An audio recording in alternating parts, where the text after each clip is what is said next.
கபூரில் விசாரிப்பாங்க. விசாரிக்கும் பொழுது இறைவன் யார் அதுன்னு சொல்லும்போது இவன் பதில் சொல்லுவான். இவன் கரெக்டாக பதில் சொல்லிட்டான்னு சொன்னால் எனது அடியான் சரியாகத்தான் சொல்லுகிறான் என்று அல்லாஹ் சொல்லுகிறான் அப்படின்னு சொல்லி அகமதில் ஒரு ஹதீஸ் வருது, அது சரியான்னு கேட்குறாரு. ஆனால் இவர் நீங்கள் சொல்கிற மாதிரி ஒரு ஹதீஸ் அகமதில் வரல.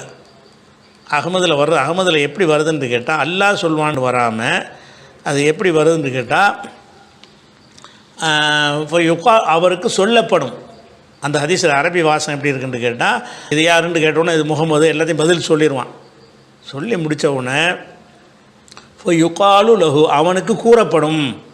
அது மலக்குகளால் கூறப்படும்னு தான், மலக்கு தானே விசாரிக்கிறாங்க, மலக்கு மூலமாக கூறப்படும். அல்லாஹ் சொல்லுவான்னு வரல. ஆனால் அல்லாஹ்வுடைய கருத்தை தான் அவங்க சொல்லுவாங்க. மலக்குகள் எப்படி சொல்லுவாங்கன்னா கது குன்னா நாளமும் இன் குன்தல தூமின் பிஹி, நீ இப்படி நம்பிக்கை கொண்டிருந்தா என்று நமக்கும் தெரியும் என்று அவருக்கு சொல்லப்படும் என்று தான் வந்திருக்கே தவிர அல்லாஹ் சொல்வான்கிற வாசகம் இல்லை. இப்படி சொல்லப்பட்டாலும் அல்லாஹ்வுடைய கருத்தை தான் அவங்க சொல்லுவாங்க. அந்த கருத்துப்படி சரிதான். அந்த ஹதீஸ் சரியானு கேட்டால் அந்த ஹதீஸ் சரியானது தான்.